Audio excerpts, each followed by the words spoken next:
Welcome back to the channel. हम कल के वीडियो के कंटिन्यूशन में ही आपको चीजें बताने वाले हैं। हम एक पिक्चर के माध्यम से देखिए क्या है। मिडलाइन क्या होती है? मिडलाइन द सेंस होती है ये जो बीच से जो एक्सेस पास कर रही है बॉडी के, उसे मिडलाइन कहते हैं। इसके जो पास होता है उसे मिडिल कहते हैं। लेटरल कल तक हम ये बता चुके थे।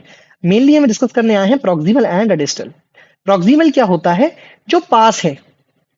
डिस्टल होता है जो दूर है। D for distal end D for दूर। इससे हम इसको याद रखेंगे। प्रॉक्सिमल डिस्टल हो गया। अब हम बात करते हैं सुपीरियर और इंफीरियर की। देखिए जैसे हमने डायग्राम बनाया, इसके जो दूर है, इस सुपीरियर इंफीरियर में देखिए ये हम आपको बताते हैं।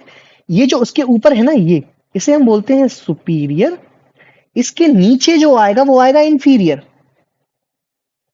ऊपर जो है वो सुपीरियर होता है और नीचे होता है उसे इंफीरियर कहते हैं। ये बात आप इसको याद कर लीजिए और समझ लीजिए।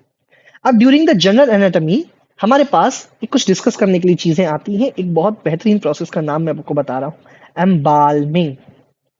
एम्बाल्मिंग क्या है? एम्बाल्मिंग एक प्रोसीजर है to preserve the dead body, जिसे हम कैडेवर बोलते हैं एनाटॉमी की भाषा में। कैडेवर। इसमें हम क्या क्या यूज करते हैं? एक, हम यूज करते हैं इसमें ग्लिसरीन। दूसरा हम यूज करते हैं इसमें फॉर्मलिन। फॉर्मलिन और ग्लिसरीन जब हम मिक्स करते हैं तो एक सॉल्यूशन हमारे पास तैयार होता है। इस सॉल्यूशन को हम दो जगह से बॉडी के अंदर डालते हैं। इसका कैरोटिड आर्टरी, बहुत वाइवा में पूछे जाने वाला क्वेश्चन है आपका। जब फर्स्ट ईयर में नए नए आते हैं तो पहला वाइवा जनरल पर ही होता है, तो ये चीज पूछी जाती है कि कौन सी प्रोसेस से हम डेड बॉडी प्रिजर्व करते हैं, तो उसका आंसर होता है एम्बाल्मिंग। जब मैं अपने फर्स्ट ईयर के प्रॉफ दे रहा था तो मुझसे एक सारे क्वेश्चन बता दे, आंसर बता देने के बाद ये मुझसे पूछा था लास्ट में कि अब कौन सी प्रोसेस है, क्योंकि ये सबसे स्टार्टिंग में पढ़ाते हैं तो बच्चे भूल जाते हैं इस चीज को। कैरोटिड आर्टरी और फीमोरल आर्टरी से हम इसको डालते हैं। मशीन होती है जैसे आपको दिख रहा है, ये एम्बाल्मिंग मशीन रखी हुई है। इसमें दो इनलेट आउटलेट है, इसमें सॉल्यूशन जाता है। देखिए जैसे दिख रहा है ना, यहाँ पर ये कैरोटिड आर्टरी है। कैरोटिड आर्टरी यहाँ पर प्रेजेंट होती है।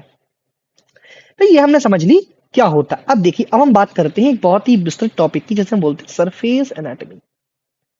सरफेस एनाटॉमी क्या होता है?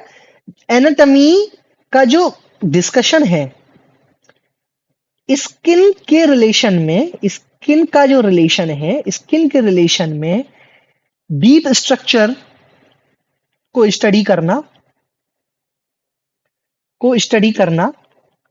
उसी को हम बोलते हैं सरफेस एनाटॉमी। अब जैसे एग्जांपल मैं आपको बताता हूं, पैल्पेशन। देखिए पैल्पेशन कैसे हुआ। सरफेस एनाटॉमी हमें यह बताती है कि हम थोड़ी थोड़ी चीजों से कैसे करें, कैसे हम इसको समझें। पैल्पेशन क्या होता है? जैसे हम बीपी नपवाने जाते हैं किसी फिजिशियन के पास, किसी डॉक्टर के पास, तो आपको वो कफ बांधता है। कफ में जो बीच में जो आर्टरीज निकली होती है वहां पर वो हैंड रखता है, हाथ रखता है वो उस आर्टरी पर, तो उसे हम बोलते हैं पैल्पेशन।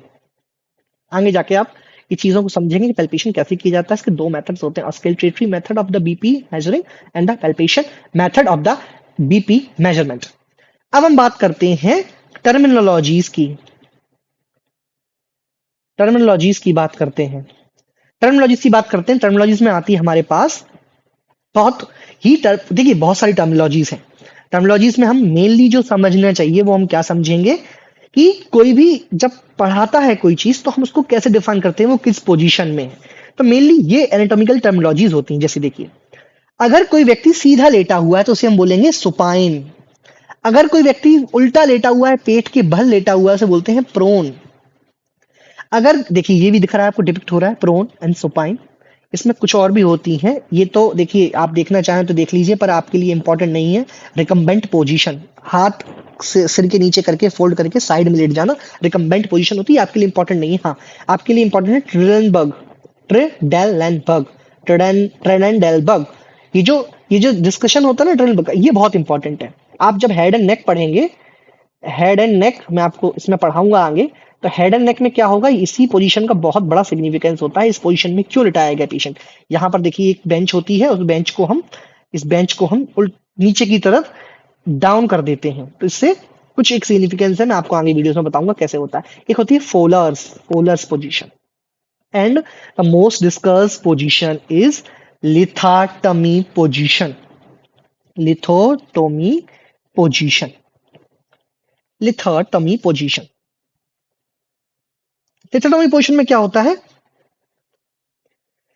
इसमें गायनी के जब ओपीडी में आप जाएंगे, गायनी एंड ऑप्स की ओपीडी में, या फिर आप रूम में जाएंगे ओटी में, ओटी में जाएंगे तो ये पोजीशन बहुत वेल्ड वहां पर डिपिक्ट होती है और दिखती है हमारे पास। इसमें क्या होता है, लेग्स जो होते हैं वो स्ट्रैप्ड होते हैं,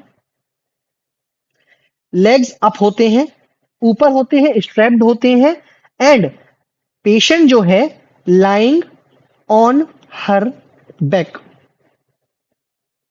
लाइंग ऑन हर बैक। कैसे इसे एग्जाम करेंगे, डिलीवरी ऑफ बेबी के टाइम, याद रखेंगे ये पोजीशन होती है, लिथोटमी पोजीशन है।